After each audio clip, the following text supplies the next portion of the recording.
Thank you, Deb. What a timely message. Yes, I think once we've made that beautiful connection above, all we can do really is allow that revelation to keep flowing in. Amazing. Jesus organised the miracles to really say that the revelation is coming. The miracles would be, I suppose, the undoing of the obstructions, like those things that work between men and relationships here on this horizontal plane. And once we start to unburden ourselves, what an amazing thing to feel that revelation coming in even those little slips, that inadvertently you're speaking something from a revelatory state. What an amazing thing to find yourself speaking words of spirit and words of life. And I remember reading the Bible.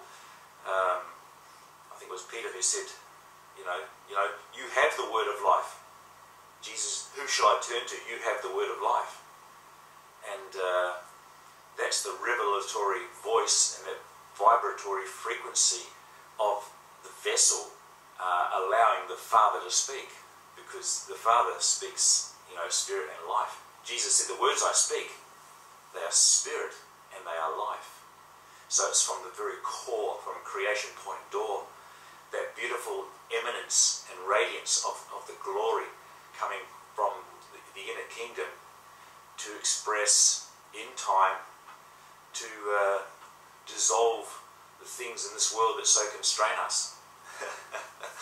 It's an amazing thing, to realise that we've been, using a consciousness or using a mentality that's been programmed from an outer realm, and we've filed it down there as the archive of our own reality fields, and we've been repeating error perpetually, So to suddenly get the miracle impulse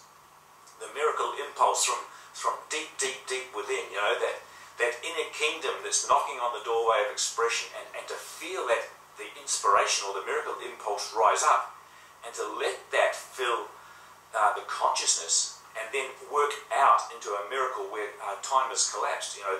The records in time are held in a layer of separation. It's not the original mind. It's a defilement. It's a record that overlays the precious mind of Christ. And so to actually allow the miracle impulse to come and to bring a miracle in relationship with our brethren, and to unburden ourselves that way, it's making way. It's making way for a revelatory, beautiful impulse from above, which would cause a greater expansion of consciousness within, and a greater capacity, I suppose, to clear the fields. I sort of had an expression that said, inspiration brings revelation, revelation brings transformation. And so the transformation is the transmutation of energy fields within our own holographic awareness of self. It's a transfiguration. We're transfiguring the atomic body back to a beautiful, radiant, glorious body of full communication. Because our body is an instrument, it's a teaching and learning device to teach us what we are and how to relate in love. And who was it? Was it Christo, or was it Deb who said, God first loved us? And it's in the loving, it's in that initiating of the love, that love already has returned to itself. And one of the things I used to teach when I first had a few ministries there was, I had a website called Return to Your First Love. Because in the book of Revelation in the Bible, Jesus says to one of the 7 churches, he said, I have this thing against you, that you have forsaken your first love. And I often queried myself and said, well, what's that first love? Is it the love that the disciples had for Jesus when he showed up on the scene? Or what was it? And read further in the Bible, and it said that, I have been with you, and you have been with me from the beginning. And the message that you have had from the beginning is to love one another. And he said, a new command I give you, love one another. And so it's the same command. In other words, they had not retained that love one for another. And the disciples of Jesus shall be known their love one for another. So to be first loved means that the Father has first loved us all as the Son. And that the command was, go forth, and as you relate with one another in your journey, so to speak, that you're to love one another. And that's an amazing thing, because forgiveness would be really loving, loving one another. To forgive is to love, because love was first given. Before there was anything else, there was love. The first love, that's the initial motive of creation. That's the original expression, love. And what we have called in the church circles, we're called sin consciousness, or separated identity neurosis. We've called it that. To forgive, as we know through A Course in Miracles, God, our Father, does not forgive us because he doesn't know anything about sin consciousness or separation. But forgiveness is to have that thing which is forgiven. The first thing that was given, forgiven. Before sin was made in the mind of man in separation from the knowledge of truth, love was forgiven. It was given afore. It was the forgiving. It was the first giving. God first loved us. And so when we forgive, it means just to simply love, because we are doing the same as God did. We're giving first. And to see your brother in love, to forgive, means to forgive what was first given, to give love, and then that dissolves everything else that sort of came after as a secondary thought. And so as we forgive ourselves, we're forgiving everyone, which doesn't really mean I'm forgiving myself for sin. It means I'm loving myself. I'm not forgiving myself for error of thought. I'm loving myself because love first loved me. And love knows itself immediately by the love that flows back to it spontaneously. And it's amazing, even science today, when we sort of look at how science is doing their experiments with particle accelerators, and they have discovered that they can separate two parts of something, billions of light years apart, they say, and instantaneously both are responding. If one subatomic particle moves in one direction, the corresponding part moves at exactly the same moment. And some of the particle accelerators, experiments they've used in the laboratories, where they've projected a particle from a particle gun and they've fired it across a large room of say 500 feet or something like that, and they've used atomic time clocks to actually see how long it took before it got there, and they've found out that it actually gets there before it left. That's an amazing thing, isn't it? It gets there before it left. So in other words, love is so spontaneous that it already knows itself everywhere anyway, and it's through the unblocking of the mind, which is an obstacle to it, that love would know itself instantaneously gain in our own awareness. And so the record in time is just an obscurity, and it's a record held down right next to the thought of love, and it sort of partitions off consciousness from itself in like sort of layers and time circuitry and rhythms of between members. And so the miracle, like we know, is a collapse of time. It's a reordering of time. And as we do that through the power of love, through intention, to extend that love, or to even see the love with the eyes of love, instantaneously we've got the recognition of it in ourselves. And I've proved this to myself time and time again, where I've had difficulty loving someone, I'll give you a bit of an example. What happened with me, going back into the workplace, I suppose it would be about the year 2000, something like that.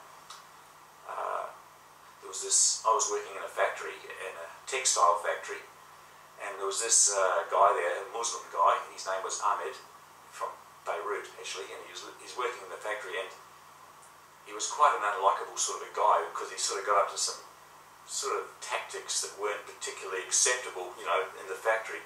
And we could see that he was running his own agendas here and there, and a lot of guys were sort of talking behind his back and talking about him. And at that time I was really desiring to know the power of this love and what it really meant. What is love? You know, what is love? It can't be described, but I wanted to know it.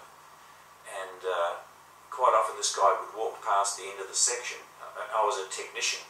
I was operating, say, 30 textile machines, and I was, you know, updating the machines, changing the machines, programming the machines, and just technically looking after them. And he would walk past the section, you know, and carrying on with these little shenanigans and all that sort of stuff. And anyway, I had the Bible there in the section, and I'd quite often just, when I had a spare moment, I'd quite often go back and just flip the Bible open and do, you know, 2 or 3 minutes reading, then go back and do some work and stuff. And one day he came past and he said, "Well, what are you doing there?" You know? And I said, "Oh, this is just the Bible. I'm just seeing what it might reveal to me. You know, as I read it through the power of the Spirit. I just wanted to really know what it held for me."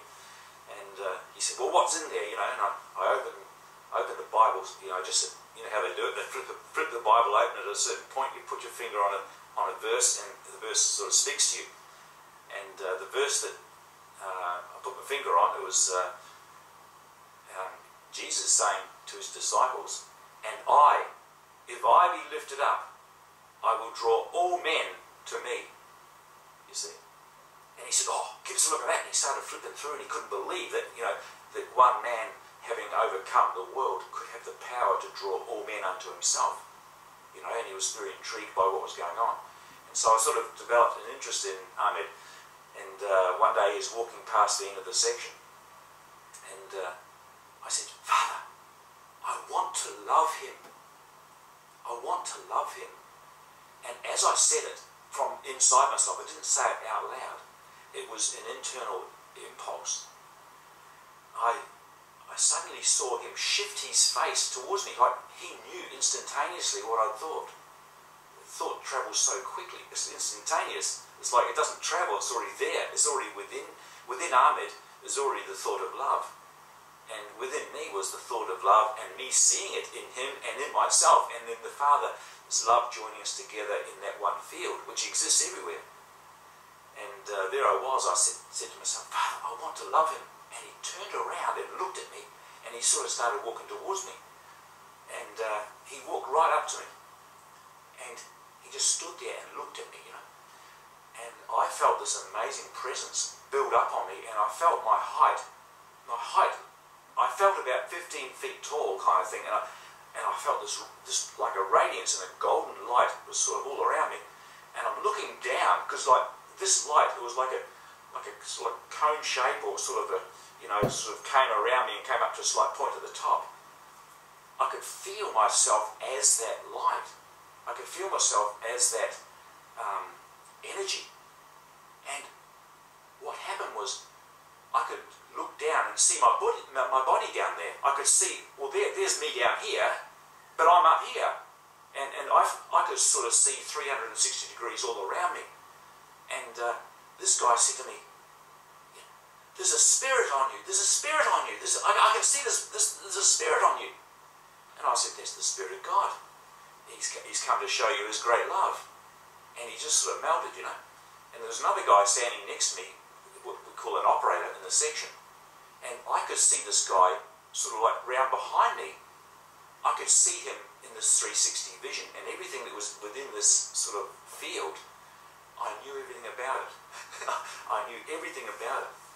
And that was a perfect witness to me that this Christ, this golden light, this radiant glory that emanates from our temple, it's within us.